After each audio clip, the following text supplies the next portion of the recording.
because heck with it, right? All right. All right. It looks like it's active. All right. What's up, people? Today we are going to talk about why you get the "I need to think about it" objection and how to fix it. Right? I listen to thousands and thousands of calls, and usually it's the same type of things that are triggering it. So hopefully you guys can hear it. I'm going to jump right in right now. Let's see here. Switch to my iPad. All right. So let's see. Why do we get the think about it objection? Well, the first thing is you're really getting like surface level answers, right? So you're basically just staying on the surface. If I put surface level answers, okay? So, like, why do you get those? Well, there's a couple of reasons, right? One of them is you're kind of unconsciously, you're creating resistance in people, right? So it would be, put resistance, resist. And how do you do that? You do it with questions, right? There's several things. One of the biggest things that I hear people doing is they try to force pain, right? Because everyone talks about you got to get to the pain. If they don't feel the pain, they're not going to, change. And there's truth to that, right? But when you try to force pain, people aren't stupid. They know what you're doing, and it doesn't feel good, and their wall comes up. And when their wall comes up, you get surface level answers. And you can even be at that point, it's almost too late. Even if you're really good at asking questions, you can break that down. But it's hard once the wall comes up. They're in protection mode, self-preservation. This person is trying to make me feel bad that they're doing it because they unconsciously, that people are thinking they want my money. They might not even consciously be thinking that, right? So when you force pain, when you try to say, I'll give you an example. Like one thing I hear is people will they'll ask a question like what's the worst part about something, which is not a bad question in and of itself, right? But they'll say, is it A or is it more like B, right? And I hate these type of questions, right? Why? Why do you think these questions are bad?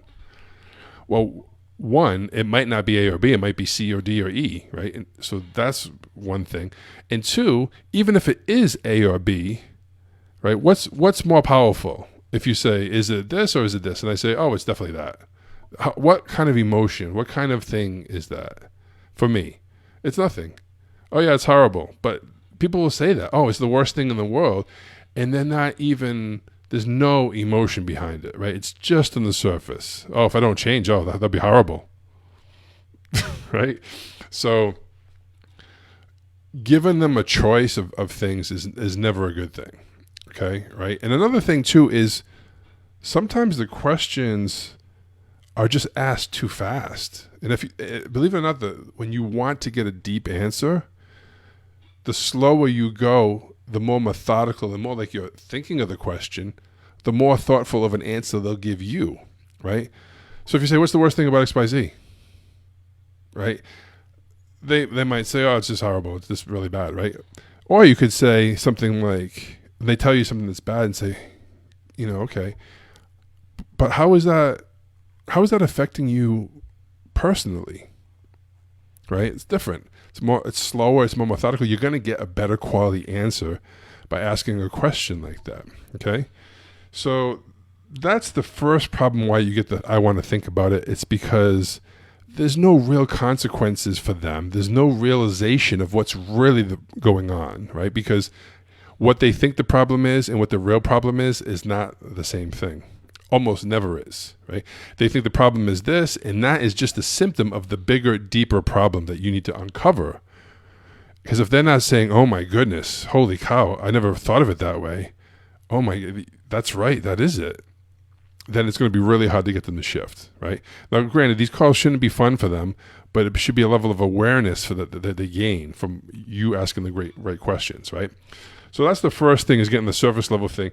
The second thing that I notice a lot, it's really bothers me hearing calls like this, is the coaches they're needy, right? And the reason why they're needy is they're seeking, or they're rapport seeking, or they're seeking rapport, which is really, really bad. It's really bad framing. It's just bad. It feels bad for the other person. And it stems from needing to be liked. It stems from needing the sale, and they think that's how they're going to get it. If they like me, then they'll buy from me. Where them liking you and buying from you are two different things. They could love you. It could be the best person in the world, right? They're not going to give you any money. Why? Well, because they don't trust that you're going to help them give them the answer, right? So how do you know if you're being needy or rapport seeking, right? Well, one of the things that I hear people doing is they just laughing at the other people's jokes, or actually even inappropriate times. Like, one thing that clients do when they say something, it's really interesting. It triggers me like crazy. They'll say something that's really bad, and then they laugh. And then the coach laughs because they're nervous. And it's like a nervous laugh, right? So when someone says something to you, it's like a really bad thing, and then they laughed after it. Maybe one time let it slide, but if it's a pattern, you need to call that out. Ask them, this is the second time that you said something that was really bad, and then you laughed right after it. What's that about? Or why is that funny?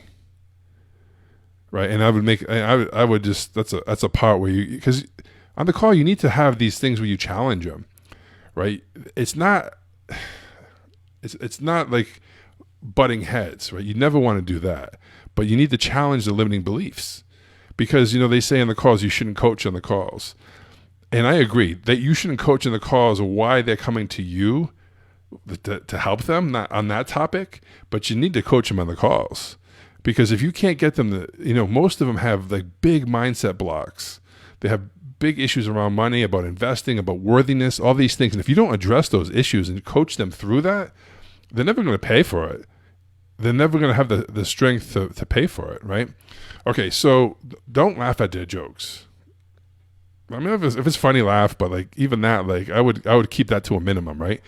And another thing is feeling the need to speak, right? To fill in the space, for the awkward silence, right? When there's silence, it's almost like I've heard coaches ask a great question, and the other person is not answering, but they're thinking, right? And they're going through the motions, and then the coach just says something and lets them off the hook. And I'm like, oh, you just ruined it. You just planted this beautiful thing. They're making this picture in their head right now, and you just talked over it and just canceled it out, right? All right, so feeling the need to speak at the silence, right? Another thing that will happen when it comes across needy is when they say something like a limiting belief, right? Or some kind of BS, I call it BS, right? But it could be a limiting belief, limiting beliefs.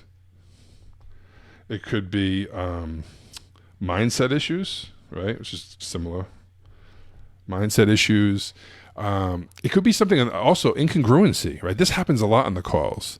They'll mention one thing on the call, like, how bad it is and all these things, right? And then 5-10 minutes later, they'll say, it's not that bad. And it's like, you don't say anything about it. Like, you're like, wait a minute, you just got done telling me X, Y, and Z, right? How is that not that bad? Right? Or what has changed since you told me X, Y, and Z? Make them realize that they're just bullshitting themselves, right? Do you see that? Do you see what you're doing there? This is a pattern. And I would call it out. And then like, oh my God. And that's how you get rapport with people, when you get to the real truth of things and they realize, holy cow, you're right. And another thing that happens when you're rapport seeking is you have a really weak frame and weak framing throughout the call. And people buy your certainty, right? You have to have enough certainty for you and enough certainty for them to carry them. They can borrow your certainty, right? In fact, they need to, most of them, because they've had so many times of struggling and all these problems, especially if it's something like big. Like I've worked with a couple clients that had, that helped with like anxiety issues, crippling anxiety where people can't leave the house, right? How are they can't make decisions on what to do during the day. How are they going to make a decision to invest? So you really have to have so much certainty that they can borrow it, right? If you have any, this is what happens when people say, "Oh, I don't think that my program's going to get them the results," and then the self-doubt comes in, and charging too much money, and it's just like it's a shit show, and it's almost impossible to enroll somebody if you don't have that absolute certainty, right? And, I always say that the confidence comes from competence, right? So when you know what you're doing wrong in the calls, and you practice it, you role play and train it, fixes it. So how long are we in this? I'm going to go over what to do now. Oh, geez, I got to figure out how to do the shorter ones. But anyway, so let's do this now. What can you do about it? Like, how do you fix it? Well, the first thing you have to do, and they say in sales, is telling's not selling, right? So don't tell them things. I hear people telling them all the things instead of, So first thing you got to do is you got to turn your statements. Jeepers. Into what? Yep. Questions. That's a big one. If you just do that, if you turn your statements of telling them what's going on and you turn it into a question, and you're going to get better at asking questions, right? If you're not getting the answers you want, then ask better questions. If you're getting surface level answers, you're probably doing surface level questions. So the key to the pain is to get specific. Don't let vagueness and don't let that slide, right? And then 2, this is a big one too. Like, be more neutral with your questions, right? As far as the tone, right? Like, I hear people saying like, oh my God, like, that's so bad, right? And they're like, oh, so like, just be neutral. Like, when you ask a question, like, okay, gotcha. Right? Let's see an answer. Don't try to feed into it. Don't try to force pain. Don't try to downplay it. Some people downplay. Oh, it's not that bad. We'll help you. Okay, gotcha. No calls in the last 6 months. Gotcha. Boom. Like, neutral, right? Number 3 is this is the one that is this is the silent killer. Don't try to force pain. Don't force pain. Right? Get specific. Let them tell, but don't try to force pain. They sense it. Number 4, don't try to get them to like you. Let me see. Try to get them to like you. Don't stop seeking rapport, right? You have to believe in your mind that there's billions of people on the planet. Thousands, hundreds of thousands of people that could be your client, and there's only one of you, right? Get out of this scarcity mindset, right? This is the thing the coaches bring to the call. Their mindset's really screwed up, and most people's are, right? I mean, we all have to work on it at some level, right? All right, so number 5, we talked about this earlier, but slow down when you're asking deep questions, asking questions. Jeepers creepers. You think English was my second language. Slow down, pause. Even if you know what you're going to ask, how does that affect you personally, right? Or how has that been affecting your self-confidence, right? Or has it started to affect your self-confidence yet? Whatever, right? Okay, number 6. This is a big one. This will help a lot of the neediness issues. Is be outcome independent. Don't need the sale. Let me see. Independent. Okay. If you need the sale, you're already needy. So you're going to bring that energy to the call. You're going to bring all that, and people sense it. It's gross. It's gross.